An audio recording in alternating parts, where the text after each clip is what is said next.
Because, though customer confirmation is required to get paid for domestic wild goose chases, I preferred seeing if people denied my word when the bill came. What did I care over a few dollars more? I wasn't carefully tallying extra charges. Producing on volume I couldn't stop.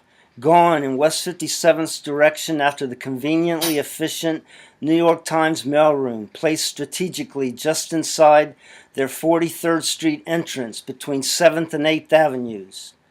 In a minute, I'd be straight up 8th to West 57th.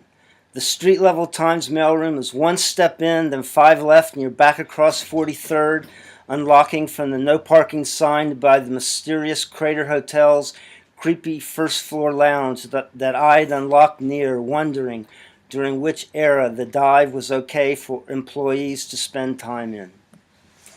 Except I didn't get that far, flying faster than I should have been that too pleasant May day for delay, because Times Square's wide avenue's invitation to freeway speed provided someone's overconfidence an arrogant boost. Generally, I'm prepared for egos, but this time sprinting west on 43rd beside the old triangular Times building between crisscross Broadway and 7th, right in front of me, a lone racing car ran 7th Avenue's red light in yellow's memory. My immediate swerve to stretch stopping distance caught my back wheel on and anticipating the light, aggressive limo's front fender, sending me over the handlebars at the offender's car. It happened so fast my instinctively outstretched hands caught nothing and felt ripped away just before my left shoulder dislocated, smacking against the car that kept going. In the brief moment before everything was pain, my arm felt so loose, I thought of how my body was quite the bag for bones. Repiecing the event by supposition, I'm sure everything halted in the immediate vicinity, so those who remained wouldn't be seen as callous or irresponsible.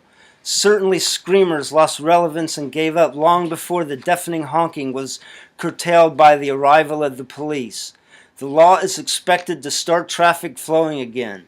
What a treat. No one's worker hero needs an ambulance. I was the specimen cyclists are often trivialized as. Pests, so drivers can commonly walk out on responsibility or drive because, since only a messenger was hurt, no one was too upset the NASCAR wannabe left the scene of a crime. I was told a courier talked to me in the ambulance when she took my packages, but any real awareness I have of the aftermath began with my dull-wittedly realizing my eyesight was off from how much I was squinting on a gurney in an extremely bright hospital hallway, being signaled some drug had worn off. Awake was too much effort, so I dreamt I was talked to by the surgeon on the operating table and told that my shattered collarbone meant my left shoulder would unhinge periodically without a pin to hold the arm and shoulder together, that they were about to put in. So only because, for some reason, I sat upright aware on the operating table, the doctor told me about the pin that was paid for and that I refused. Within that dream, too, I also thought about someone I knew who woke on an operating table and was asked if he'd really pay since they knew he didn't have insurance. I can imagine imagining a lot before my surgeon eased my forehead back with 2 fingers. Coming out of it enlivened the surgical theater, or probably, thank God, they see it all the time. Then my consciousness woke in a room, fleeing from why wasn't I moaning to dreading I was incapable of any sound at all. But groaning, I discovered the vicious assault on my war-weary eyes was the kind face and relief from an inquisitive nurse. She brought me around, stating the obvious, awake, which was speculative since easily minutes later she woke me from the foot of my bed with, "Don't worry, you're taken care of," meaning everything was all right. I should sleep. But this is where my karma twists, as a paid bill as opposed to cheaper rates hospitals have less room for. I woke to much too expensive and a name that rang a bell loud enough to hurt a lot. I sounded bitter because I was. I said, "You're kidding." Arm& Hammer's limousine?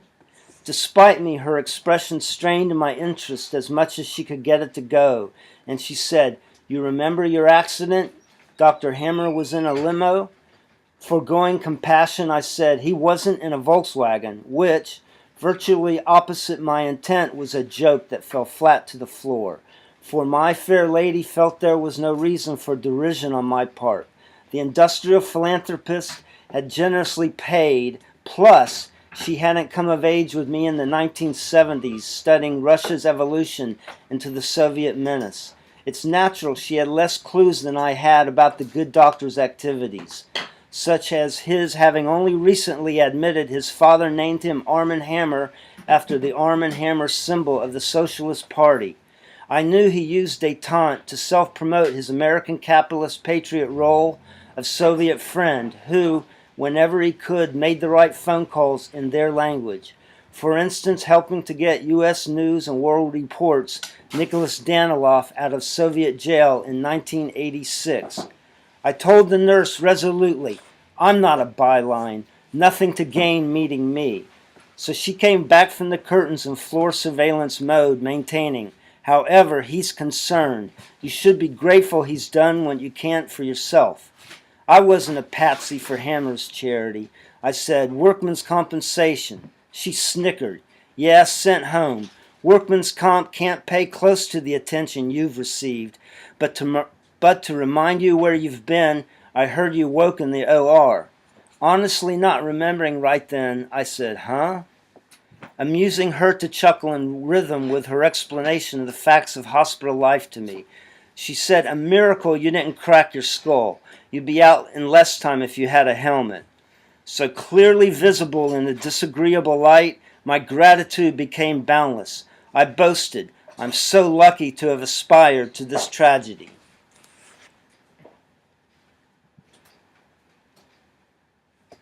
She had me.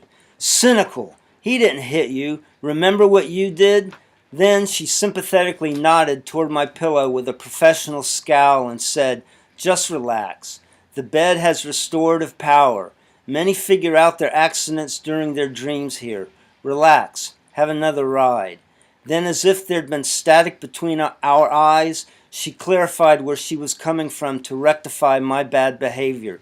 She said, "But let me tell you before you remember. Every day in here we see the results of messengers taking chances with everyone's life." I knew better than to feel offended and defended myself with a circuitous logic of sorts. I said the name of Paul Harvey's radio show, The Rest of the Story, emphasizes how the full truth requires more information. I don't think it's messengers' fault every day. She huffed. "Who's Paul Harvey?" So I answered with my personal qualifying question. Short explanation or what his radio show means to me. She wanted short. So I told her, "Mr. Harvey is a cultural essayist of the traditionally conservative persuasion." She seemed to try to think for an easier way out, but went with requiring me to be on the ball. She said, "Relate to the messenger's fault we're talking about. Connect logic. Maybe you won't have to ride a bike for a living." So since she asked, I got to make my proud speech and said, "As I said, the name of Paul Harvey's radio broadcast, The Rest of the Story, highlights how necessary more information is. And when I mention Paul Harvey, I always credit the mayor of my small hometown who listened every day for being my reason for listening to Paul Harvey too. I was told he said I'd be someone someday, and I even personally heard him once say he didn't care what anyone said about me behind my back, which, pardon me, includes your doubting me to my face now." That got a smirk from her too, as she was now content challenging a no account worthy of being told. "I'll tell your doctor. He needs to know your brain is a circus amuck with ideas." She giggled, probably by mistake, but meant to say, "Truth is, you're lucky. Your surgeon said Dr. Hammer was so close he could feel you hit that car hard." "From behind tinted windows?" I asked her. Her face said that's enough, but she wanted her point left with me. She said, Dr. Hammer paid attention when he didn't have to care. He brought you here to NYU where he almost served a residency 70 years ago. Then, touchingly thinking better of me than I'd earned, she advised me to call him Dr. Hammer. You'll get along. Believe it or not, he wants to visit, and neither of you have use for quibbling now. If you don't need anything,